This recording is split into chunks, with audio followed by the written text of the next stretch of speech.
So we're going to move on to what's next. And I'm so excited about this. So I want to bring in Yossi. And first of all, Yossi, how are you feeling? Welcome back. Thank you. I'm so glad you're here. Thank you, Jordan. I'm feeling excited. I'm nourished by my lunch and by seeing you, and excited for our next speaker here in our program later today. Me too. So I'd love for you to tell us about the next speaker, and also tell us a little bit about why right before the men's panel, we have a woman speaking to us. That's a great question. So basically, Shana is a relationship coach, and Shana, I'm so delighted to have you here with us, because I see you as an ally for men, which you have been for over 20 years. And you've created a podcast for men with 250 episodes. Shana has a TED Talk, What 1,000 Men's Tears Reveal About the Crisis Between Men and Women. And Shana is the author of Honest Sex, which outlines a passionate path for all of us, men, women, and all genders, identities, to keep relationships alive through authentic relating. So as we're breaking through these stereotypes of gender, I think it's a delight to have a woman here advocating for men and looking at the nuances of gender. So I'm totally delighted to have you here, Shana. I'm delighted to be here. Shall we dive in? Please. Okay, let me just make myself small so I can't see myself, because I don't like seeing myself while I do this. So, okay, I'm honored to be here, and thank you, Yossi, so much, and to all of the Engendering Love team for putting together such an amazing event. This is not really part of my talk, but I do have a child who is trans and has identified as trans since she was 3 years old. And, my family is not, I would say, not incredibly supportive. And so it's been, I've spent the morning watching everyone and listening and crying and just feeling so much love and support. And so I feel really grateful for that. And as Yossi noted, and everyone noted, it may seem a little odd that I, as a cisgendered woman, am giving the talk before the men's panel. So I wanted to start with how I became an ally for men, and also just to reiterate the title of this talk, Liberating Men's True Power to Reduce Collective Suffering. And I think this didn't really fit in the title because it was too long, but the kind of subtitle was An Authentic Relational Approach. And this, for me, has been a really personal journey, and it speaks to so much of what's been said this morning. So, I tend to not speak as much theoretically. I want to give the personal experience as I've become an ally for men. And I could go back to my childhood and, the formative years, but I'm gonna stick to 20 years back when I co-created an intentional community in San Francisco, and we called ourselves Soul to Soul. And it was, kind of human potential movement, maybe human potential movement 2.0, because it was in about 2000.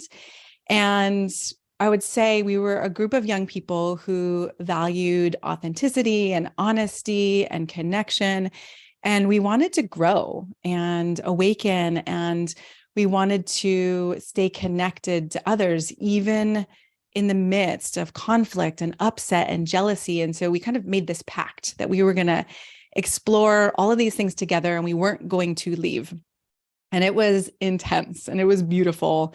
It was challenging. I mean, there were many people who I brought to this community who were like, nope, this is not for me. You guys are way, way too intense. And we were exploring everything together. We were studying different kinds of psychology, integral psychology, transpersonal psychology. We were studying with spiritual teachers. We were studying nonviolent communication and doing the Landmark Forum and medicine journeys and dream work. And I mean, you name it, Tantra. I was like, we were exploring all of it. And we eventually created a movement called Authentic Relating that spread worldwide. And the foundation of this movement was a practice that we called getting a person's world. And so what it meant was we would come together and we would sit, often in a circle where one person was the focus of the circle. And we would explore as much as possible what it was like to be that person. We were all in the circle attempting to step into their shoes and to have each person feel as known and understood as possible. And as I alluded to in the beginning, since I missed out on that kind of deep understanding in my family, it was incredibly healing for me. So we were doing this in the Mission District late into the night. I mean, I can't tell you how many nights we stayed up. And eventually we were facilitating workshops for other people to do the same. And what really speaks to me, and I think Alanis Morissette spoke to it this morning and many others as well, is that the healing was relational.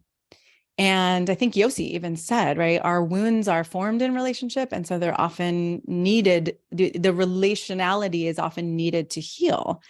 And the healing we were experiencing together felt exponential. I was doing my own therapy and I was doing a master's in psychology and all this stuff, but the relational healing that was happening was incredibly powerful. And we were all genders. And so, it was happening between all genders. But there was a particular dynamic that happened between the men and women that sparked a movement. And two of the men felt so supported and positively impacted by their honest interactions with us, those of us who were women. And they said that they accessed a kind of freedom and confidence and self-love in ways that they had never felt. And they ended up creating a workshop for other men so that they could have this experience as well. And it was an incredible honor. I got to be part of a team of women who we would come in and do exercises with men. And we focused on communication and presence and connection. We helped them, access their desires and their integrity. And another part of it that was really, I think was really incredible was we got to explore the impact that they were unconsciously having on us. So oftentimes when people say, why are you as a woman, giving advice to men? And I say, I'm not giving advice to men. This is not about advice. This is about a kind of relationality where I'm not speaking for all women, but I'm getting to share, what's happening between us. And a lot of women, I think, because, we don't train for this, unfortunately, we as the women stepped in to say what I think many women couldn't say or didn't have the words to say, or it wasn't, it wasn't their job to say it, or they couldn't say it with love about how each man's way of being and the words he spoke and his actions, how they either broke or built trust and connection and attraction. So we as women became these loving mirrors for men to heal some of these stuck points and blind spots. And the other thing we did that I feel amazing about is that we got to reflect their greatness and their strength and their sovereignty, because sadly, that doesn't happen a lot, for men these days. And again, I'll get into the part around, right? Men as a whole do have a lot of power, but individual men aren't often walking around feeling celebrated. So it was vulnerable. It was vulnerable for all of us. It was radical for me. Seeing men open up was not something that I grew up with. And most of the men who came to us never had opened up like this with women. So it was like having a front row seat to men's hurt and fear and vulnerability. And I got to see behind the facades and the masks that men project into the world. And I tell you that my heart broke open over and over again. It was just like, it changed me forever to get to see these men be so vulnerable. And there was a workshop at the end, I think it was one of our first workshops, where a man, I'm going to call him Adam, so I, keep his anonymity, said that because of his interactions with the team of loving and non-judgmental women, that through being cared about and loved by us, that, you know, we didn't shun him, right? We didn't turn away from him. And because of that, he had come back to life. And I was blown away when he told us that before the workshop, he hadn't even known whether he wanted to be alive anymore. And that through being loved and understood by us, he said he felt confident that he had what it took to face everything going on in his life, and not through losing himself or giving himself up, but really stepping into his true power. And this was a taste of what I call relational liberation. It really showed me that I could be an ally for men and a catalyst for men's healing, even and especially as a woman. And I've resisted this role. There have been times where I've thought maybe I should go back to working with women, or, you know, I'm a woman, maybe this doesn't make sense. But as I've now coached thousands of men, you know, similar to Adam, who helped me see the power of relational healing, and that liberation doesn't tend to happen on our own, but through interactions with people who accept and understand us and who take the time to get curious and assume the best about us, right? I felt like, okay, there's something in this for me. There's a reason I'm here, and this feels like a calling. And the other side of it, I would say, is that a big part of the healing or the alchemy has been pairing men's vulnerability with my vulnerability. And that to me is a key part of relational healing. And again, this was huge for me because I grew up judging boys and men and didn't think they had the capacity for vulnerability, but I have been completely proven wrong. And every man I've worked with since has proven that they do, and that they're as vulnerable and human as any others, which seems a little bit ridiculous to say, but I think somewhere along the way, we seem to have forgotten this part of men's humanity. And I now can't count the number of times I've been in a room of men who seemed unlikely to open up, or, you know, had some resistance and didn't feel safe. And when I brought compassion and understanding paired with my own vulnerability, they then felt safe to share their pain and subsequently found relief. And I've watched as this has allowed men to access a capacity for love and connection and feeling emotions and belief in themselves and strength that they hadn't had access to before, especially if they were around people who were telling them to suck it up or silently treating them with disdain or blame. And, you know, similar to Adam, these and other men have found a kind of true strength and power. And this was discussed a lot this morning, right? Not a dominating or power over, not a manipulating power, but caring and collaborative, inspiring power. And it's based in the full range of men's humanity. So what I saw was that this was, and of course is, accessed by first having their vulnerability and their humanity welcomed and honored. And that, you know, some mistakenly speculate, oh, men become weak and selfish if their vulnerability is received or honored. But what I've seen is that they step into more consciousness and flexibility and a really generous kind of strength. And as I've coached clients over the past 20 years, really specializing in men, I started exploring what became the title of my TEDx talk that Yossi mentioned, What 1,000 Men's Tears Reveal about the crisis between men and women. And of course, I think we all know this is not just a gender binary issue, but some of the most painful experiences and shattering experiences men have can be with women. So I remember a time when I was in my late 30s and I was dating because I was divorced in my mid 30s. And I was dating a man in his mid 40s. And one night he actually felt safe to open up and cry with me. And later that night, as he was remarking that he'd never felt so accepted and approved of, he said that he'd never cried with a woman where it didn't result in him facing disgust or a woman's attraction disappearing. And I've heard this sentiment from so many men, you know, that women really want men to open up, But when they do, the reactions are not always supportive. And I don't think anyone's to blame for this. I think this has to do with our conditioning and with our fear. And I've heard Brene Brown tell a story of her own, in which at one of her talks on vulnerability and shame, a man came to her and said that it was really convenient that she was not researching men. And he said, my wife and daughters would rather me die on top of my horse than watch me fall off. And he said it wasn't just the guys and the coaches who shame men, that the women in his life were harder on him than anyone else.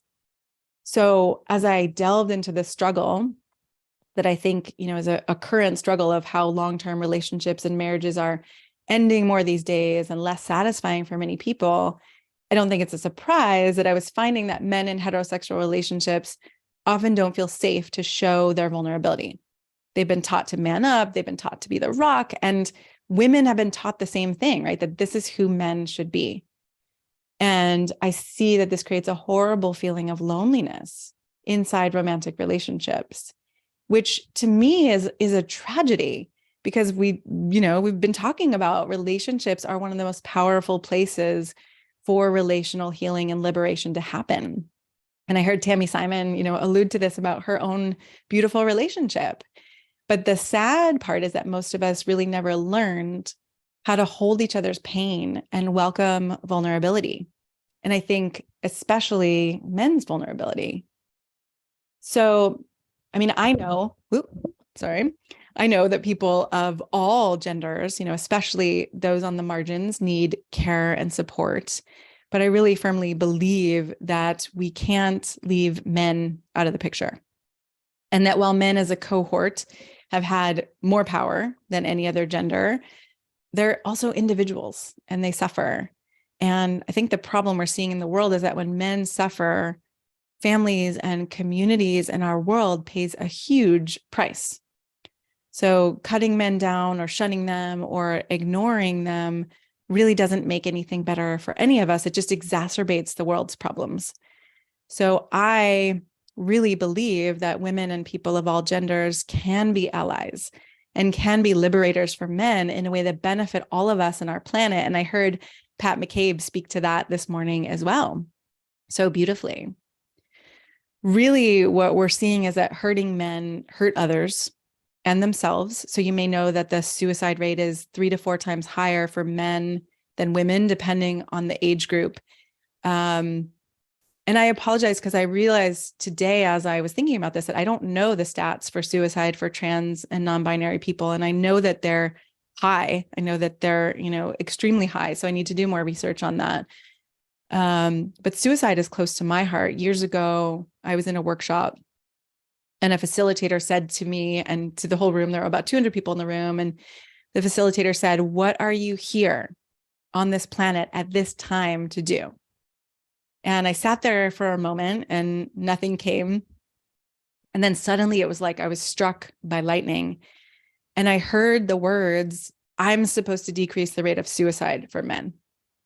And I literally almost threw up. I was like, I started sobbing. I had this moment of like, you got to be kidding me. Why me? It was already working with men, but the immensity of this task felt so big. And even now it takes my breath away. And, the mission to support men's healing is so much bigger than me. And it feels vulnerable because I often get pushback. I get pushback from men telling me that we don't need any more women, which I understand, right? A lot of men are raised by single women and there's a lot of women in their lives and they need support from men. I had a woman recently tell me that I'm too nice to men. It's like it comes in from all angles. And so though I've experienced the power of relational healing in the tens of thousands of coaching hours I've done, it's also become really clear to me that working one-on-one and in small groups is not fast enough for the healing and the culture change we need to welcome men's humanity, that it has to be a collaborative effort. So I'm incredibly grateful for the organizations that I've seen launching over the past few decades to support men and the partnerships and opportunities I've had, including a collaboration with a man you're going to meet on the men's panel, Jed Diamond. He is the founder of the Moonshot Mission for Mankind. and he's amazing. I'm so happy you're going to get to share in his wisdom. And he founded this mission when he realized that, according to the University of Michigan's research, that, get this, over 375,000 lives would be saved in a year, in a single year, in the US alone, if men's risk of dying was as low as women's. 375,000 deaths would be, or, people would be saved in the US alone in 1 year. So when I think about men, I think about suicide and the stress-related diseases that kill men at higher rates than women, for 9 out of 10 of the leading causes of death, according to the CDC. To me, it's really important to consider, how do we keep men alive and well? And the Harvard study of adult development that followed hundreds of Harvard-educated men for nearly 80 years to determine what most contributes to happiness and fulfillment and health found that relationships are key. Some of you may have also seen that the Surgeon General recently released a report that confirms this, and their own research on it. So the director of this Harvard study, Robert Waldinger, who's also a psychiatrist and a professor of psychiatry at Harvard Medical, said that the surprising finding, he said, is that our relationships and how happy we are in them have an extremely powerful influence on our health. And that tending to relationships is a form of self-care. And I would also call it a form of healthcare, because, again, I believe that the healing and liberation is relational. However, it only happens when people are free to feel and express the full range of our humanity and have it welcomed by others. I imagine many of us have been in relationships where the full range of our humanity is not welcomed, and that is not relational healing, right? It doesn't make for relational healing. So I believe that we need to uplevel our capacity to heal and to liberate ourselves together. And I've really seen that when men are free to open up and their vulnerability is welcomed in the close relationships, that not only do they heal and love themselves more, but they gain energy and inspiration to give back to their families and their communities and the world. And so I've seen that men having safe places where their vulnerability is welcomed is good for everyone. Now, these places don't all have to be with women or people of other genders. I know, there are many people who have been hurt and abused, and it's not necessarily their role or their place, right? They're not there. They're not ready to be as welcoming or accepting of men. But for those who are, it makes a huge difference for men to not live in a divided world, just as it does for those of us of other genders, right? When people welcome us. So people who are healing tend to help others heal. And part of my TEDx talk was an invitation to people of all genders to mature and evolve and support men's full range of humanity. And I also read the Time magazine article that Alanis Morissette wrote about how feminism needs a revolution. And she points to this need for healing when she asks the question, how can we move both the feminine and the masculine toward greater maturity and empowerment? And as we recognize here an expanded gender spectrum, I think what I've seen is it really decreases the number of boxes for people to get stuck in. There's less making people wrong, which decreases the isolation that happens from shame. And it gives us a bigger window into this whole spectrum of traits that are available to all of us.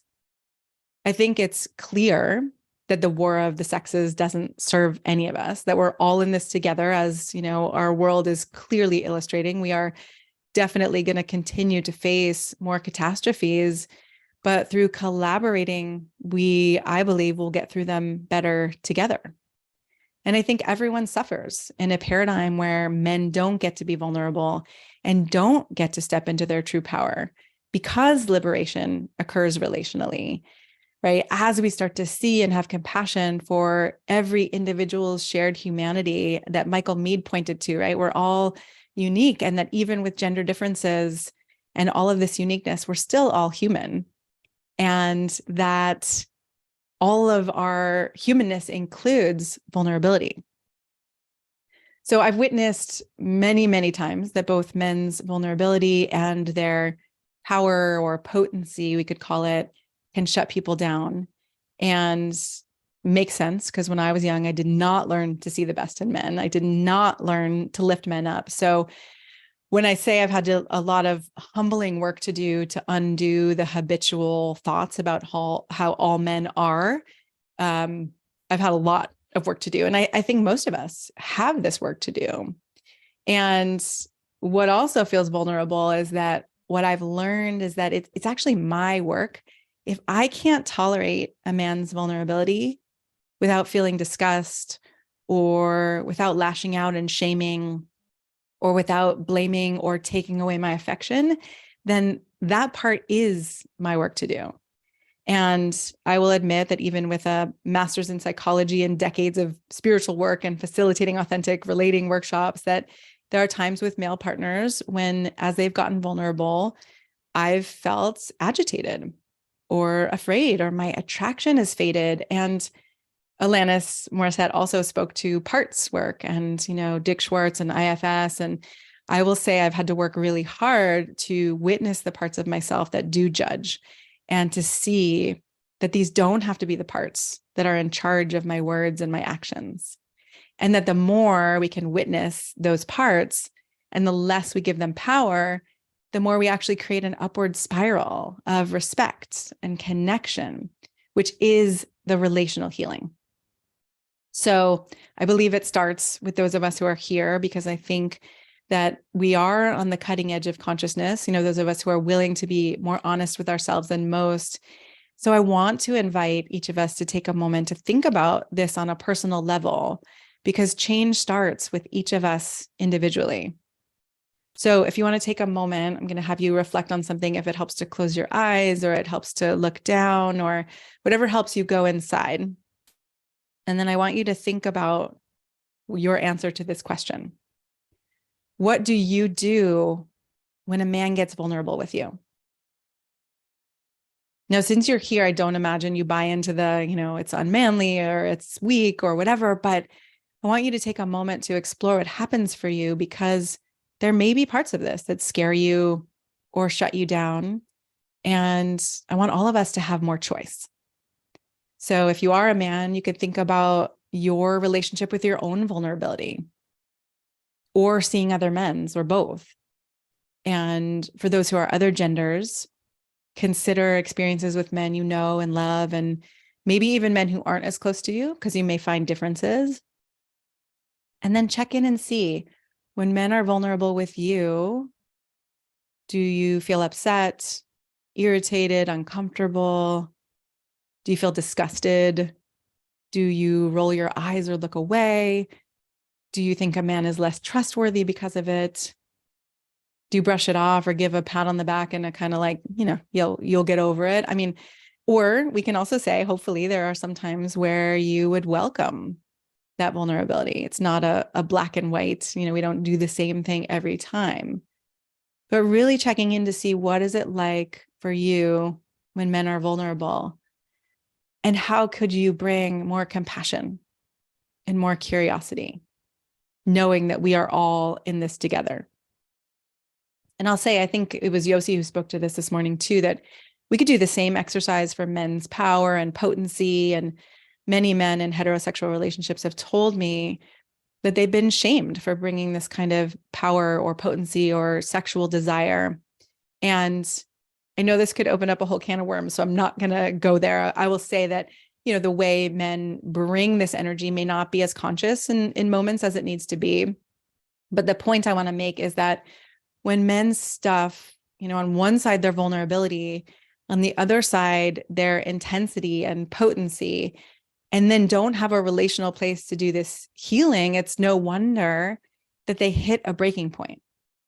So while it's uncomfortable, it's normal to be uncomfortable, because most of us weren't raised really with examples of men's vulnerability or with conscious expression of power and potency. We pay a price, both as individuals and as a society, when no matter what gender we are, we don't use our relationships as a way to support men to heal and as a way to support all of us to heal. So I've seen that as we make it safer for men to express the vulnerability of everything from fear to disappointments and grief and desires, and as we hold men in these most vulnerable places so they don't have to shoulder their pain alone, men are less likely to crack under the pressure to hold it all together.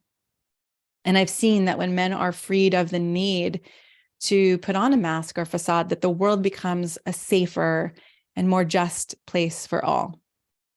And the beauty of this summit and Yossi's courage to explore this topic is that we get to expand beyond the rigid gender binary. And men don't have to get rid of their traditionally masculine traits if they don't want to. It's that each person gets to express that unique combination of traits. And ideally, right, mature traits, or that we heal and we mature all of these traits on the whole spectrum together to reach our best selves. And as we engender love rather than fear, we can stop putting people in boxes and stop expecting carbon copy versions of binary men or women, and we can access the full range of our humanity. And as we do our own work, I believe, to free ourselves from habitual thinking and, again, understand that every part of the gender spectrum includes vulnerability. And when we don't ask anyone to shoulder their struggle alone, we all become healthier. So I'm not pardoning egregious behavior, manipulative behavior. I'm not saying that people aren't responsible for themselves. What I am saying is that our environment and relationships have a powerful impact on our ability to heal, and that healing and liberation is relational. And that when I sit with men and I welcome them and I support and love them as they are liberated and as they find their true power, I too am liberated. Their liberation is my liberation, is all of our liberation. There's really no separation. So let's, my request is to stop asking men to only be the rock and allow all of us to be more empowered with the capacity to hold and love rather than shame and blame. And that we can let go of these win-lose paradigms and embrace the full spectrum of humanity so that we can all heal together. And thank you again, Yossi. Thank you so much for having me and for everyone who you're bringing here and all of the work everyone's doing. It's really, really beautiful. Thank you. Thank you. You rock. You rock. Thank you. So we heal together. We're liberated together. Yeah. Back to our MCs here. Thank you so much, Yossi. Wow. Thank you so much, Shana. Yeah, absolutely beautiful. Teju, what do you think? I just so appreciated Shana's articulation. This feels like a minefield. I don't like the military language, but it's very difficult to talk about this. And she found such a compassionate way to talk about the need to welcome vulnerability, from men, and how necessary that is for our healing. And she's lived that. She's in that work herself personally and in broader ways as well. So I just really appreciate her courage and her nuance around this topic. Thank you, Shana, so much.